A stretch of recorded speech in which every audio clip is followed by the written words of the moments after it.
Venus? Good afternoon po, Tita Venus. Good afternoon. Hello there. Oh, I brought you lunch, but it looks like magsa-start na kayo. And fancy, too. What's the special occasion? Tita Venus, special po talaga siya kasi si Daddy yung nagluto. Ginawa niyo po kasi yung food para kay... Para sa akin? Oh, you're so sweet. You shouldn't have. This is too much, Carlos. Kaya pala tatlo yung upuan. It looks Venus. so good. Venus. Ikukuha na lang kita ng upuan mo. Ako na lang, ma'am. Ako na kukuha ng chair para sa kanya. Sige. Wait lang po. Actually, niluto po kasi ni Daddy yung food para kay Tita Grace. Venus, hindi namin alam na darating ka. What are you doing here? Di ba dapat nasa Cubao ka na? Cubao? Magkasama kayo ni Grace? Tagal-tagal na nawawala nito, hinahanap namin siya. Anong ginawa mo sa kanya? Venus, Wait. mag-usap nga tayo. Calm down. Anong ginawa mo? Calm down. First of all, hindi ko naman alam na hinahanap niyo si Grace.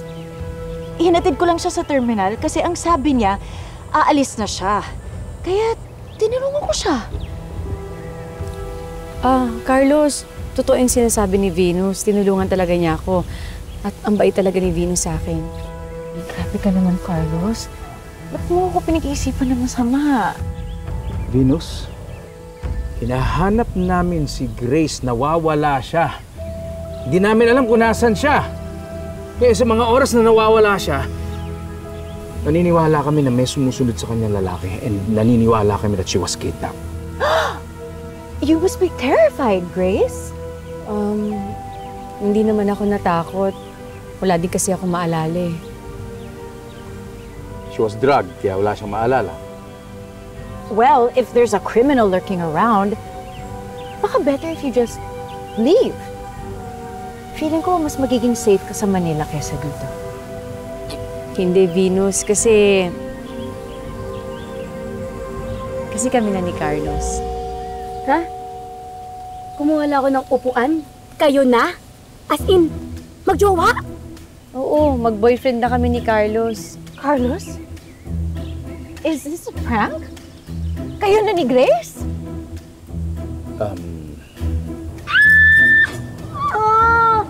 Sana all age.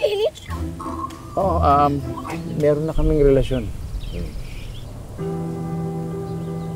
So, matagal na pala kayo nagliligawan? Or, matagal nang kayo, pero ngayon lang kayo umamin? Kanina lang naging kami. Venus, alam ko may something kayo ni Carlos dati, pero tapos na yun. Kasi ang sabi sa akin ni Carlos, mahal niya ako. At mahal ko din siya.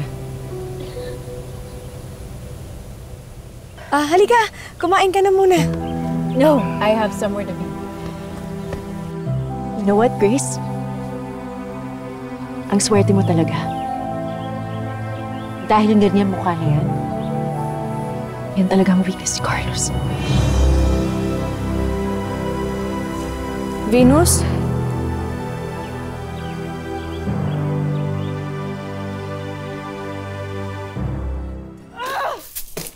How could you do this to me, Carlos? Venus, are you okay?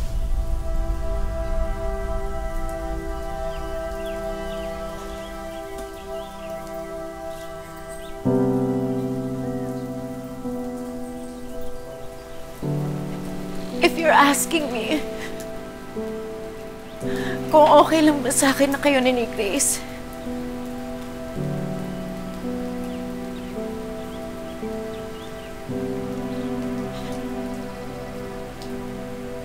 I guess that's just the way life is. Masaya ako na nakapag-move on ka na, Carlos. I really am.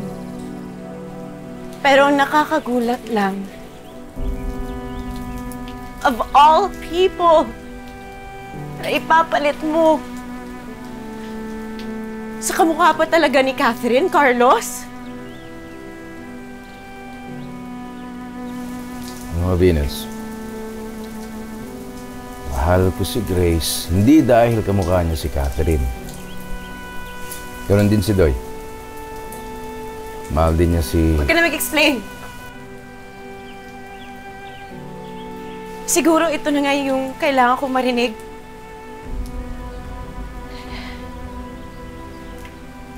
Just so I can have closure too.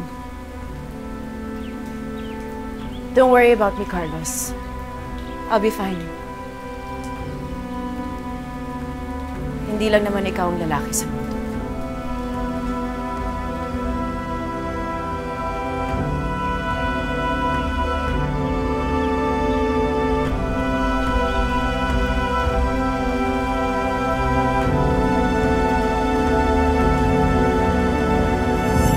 Wala talaga siya maalala, Ninong.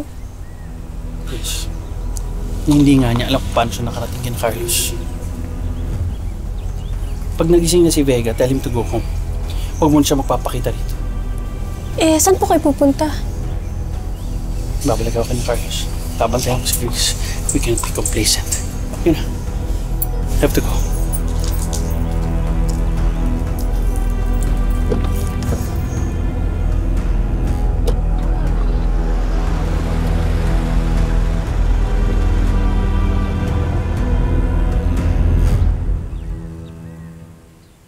Naalala ko nga tong lalaki na to. Siya nga yun. Ay, wait. Ma'am, picturean ko nga. Dali, ano ko sa group ko. Papakita ko sa inyo. Wait lang. Wala akong nag-match na record sa lalaking to dito sa atin. Ngayon mo ba nakilala ang lalaking to? Pero mabait po siya sa akin eh.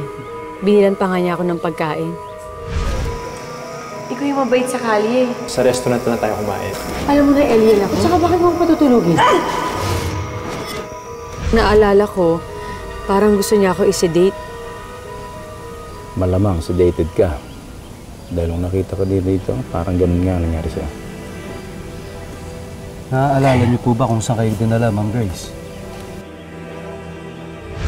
Tsaka yung stay jacket ko na. Ang naaalala ko, mga nakamask sila eh. Tapos may narinig ako na babae at saka lalaki. Sila?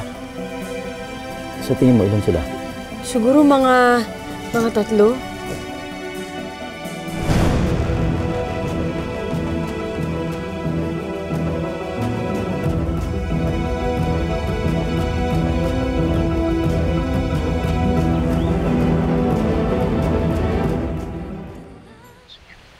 Sige po.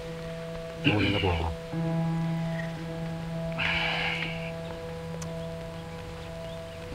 Salamat. Salamat, sir. Salamat, Detective. Detective. Yes, sir.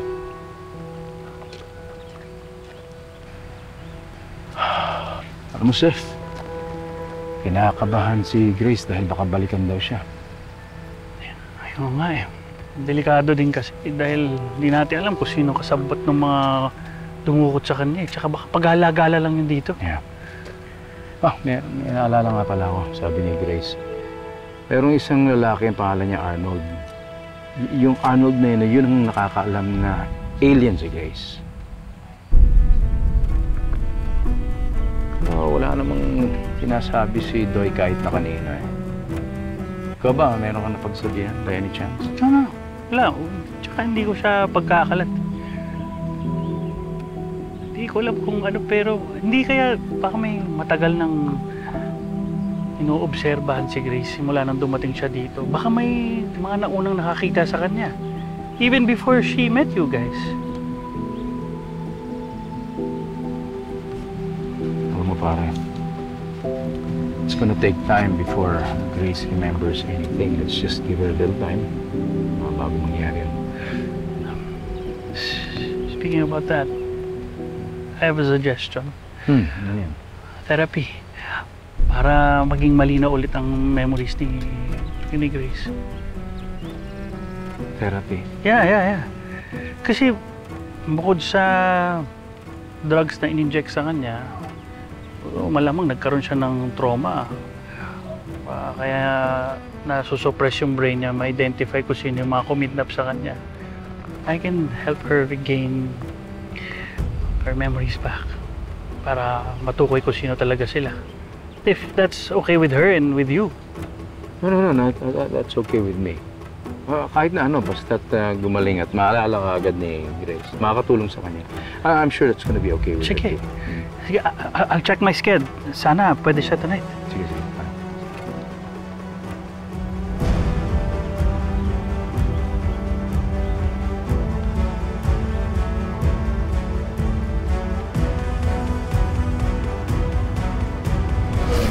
May handaan pala ngayon sa farm. Dumaan kayo doon. Return of the comeback ni Ma'am Grace. Sama mo girlfriend mo. Ayun na ba?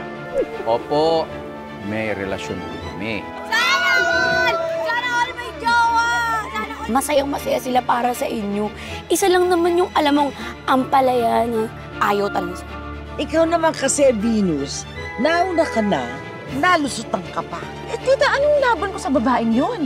Carbon copy pa siya ni Catherine. Kahit ano nang mangyari, nandito ako para sa'yo.